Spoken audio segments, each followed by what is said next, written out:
एक स्टार की सोसाइट और हम सब हिल जाते हैं। हम सब इसलिए हिल जाते हैं क्योंकि वो शख्स हमें तो हमेशा हंसता मुस्कुराता मिला, लेकिन उसके अंदर क्या उथल पुथल चल रही थी हमें नहीं पता। डिप्रेशन ऐसा ही है। डिप्रेशन में इंसान की सोच, उसके अंदर की भावनाएं बहुत बदल जाती हैं। कुछ लोग एग्रेसिव हो जाते हैं, कुछ लोग अपने शेल में चले जाते हैं और बातचीत बहुत बंद कर देते हैं। कुछ लोग स्पेशली जो लाइमलाइट में होते हैं वो अपना एक नकली चेहरा बना के रखते हैं। पर ऐसा नहीं है कि हम सब डिप्रेशन के साइंस को पहचान नहीं सकते। डिप्रेशन के साइंस ये हैं कि एकदम से इंसान का व्यवहार बदल जाए, अचानक से कोई कटा कटा सा रहने लगे, अचानक से किसी को बहुत गुस्सा आने लगे, अचानक से उसका समय बिताने का तरीका बदल जाए, वो अपने आप में रहने लगे। अगर ऐसा कुछ आपके आसपास, आपके घर के किसी सदस्य, आपकी किसी दोस्त, किसी के साथ हो रहा है तो थोड़ा अलर्ट हो जाइए, क्योंकि डिप्रेशन घातक है।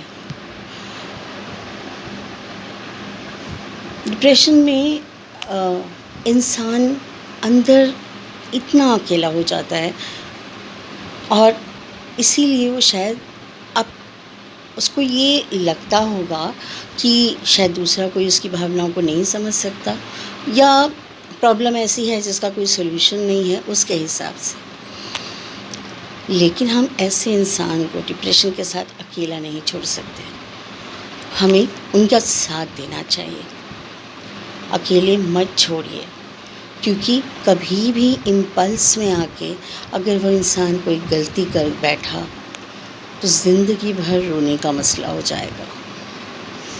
आपको भी लगेगा कि अरे हाँ, मुझे लग तो रहा था कुछ परेशान है, पर उसने बात नहीं की, वो बात नहीं करेगा। वरना ट्रस्ट फैक्टर बहुत इम्पॉर्टेंट है कि कोई खुल के आपसे अपनी प्रॉब्लम बता सके। अगर वो नहीं बता रहा है, आप फोर्स नहीं कर सकते, और आप अगर उस घर का सदस्य नहीं है, फ्रेंड फैमिली नहीं है, एक कैजुअल एक्वेंटेंस है जो कभी कभार मिलते हैं, आप उसके घर वालों को इन्फॉर्म कर सकते हैं कि शायद वो डिप्रेशन में है। अब डिप्रेशन में आने के बाद क्या किया जाए? बेस्ट तो ये है कि उसे एक साइकियाट्रिस्ट, साइकोलॉजिस्ट या काउंसलर के पास ले जाएं। वो एक थर्ड पर्सन होगा जो उसको जज नहीं करेगा। डिप्रेस्ड इंसान को बहुत ज़्यादा ये लगता है कि अगर मैंने अपनी प्रॉब्लम्स बताई तो सामने वाला मुझे जज करेगा, उंगली उठाएगा, लेबल करेगा। वो थर्ड पर्सन के आगे, और वो प्रोफेशनल्स हैं, ट्रेंड हैं, वो कहीं ना कहीं समस्या की जड़ तक पहुंच जाएंगे। अगर साइकियाट्रिस्ट ने दवा दी है और आप घर के सदस्य हैं, फ्रेंड हैं, तो आपको ये ध्यान रखना पड़ेगा कि वो दवाएं रेगुलर पहुँचें। अगर दवाएं बंद हुई तो बहुत परेशानी हो सकती है। प्लीज़, ज़िंदगी बहुत बहुत कीमती है।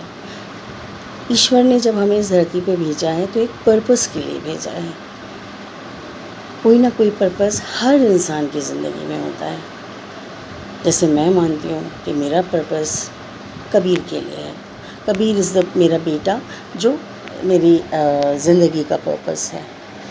और भी बहुत कुछ करना है। मेरे स्टूडेंट्स मेरी ज़िंदगी का पर्पस हैं। तो पर्पस होना चाहिए। प्लीज़ मेक श्योर, ध्यान रखिए कि किसी को शायद आपके साथ की ज़रूरत है। हो सकता है वो बात ना करे, नो प्रॉब्लम। जब तक आप वो उसकी मेडिकल ट्रीटमेंट तो असेंशियल है ही, लेकिन आप उसको ये एहसास करिए कि वो इंसान अकेला नहीं है। दुनिया ख़त्म नहीं हो रही है अगर कुछ गड़बड़ हो गया है।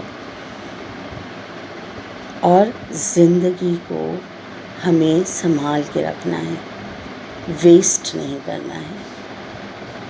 और जो लोग डिप्रेस्ड हैं वो ये क्यों भूल जाते हैं कि उनके परिवार वालों पे क्या बीतेगी। हमेशा एक सेंस ऑफ गिल्ट रहेगा। Please take care of yourself. Stress आजकल हर इंसान की ज़िंदगी में है, उसे फेस करिए। हम सब में एक हिडन पावर है, छुपी हुई शक्ति है जिसका हम इस्तेमाल करना भूल जाते हैं। कई बार हम दूसरों के लिए किसी मुसीबत में अगर वो है तो हम खड़े हो जाते हैं, तो हम अपने लिए क्यों नहीं खड़े होते। रियलाइज़ योर ओन पावर, अपनी शक्ति, अपने महत्व को पहचानिए। ज़िंदगी बहुत खूबसूरत है, बहुत कीमती है, उसे वेस्ट मत कीजिए। Suicide is not the solution. फिर मिलते हैं।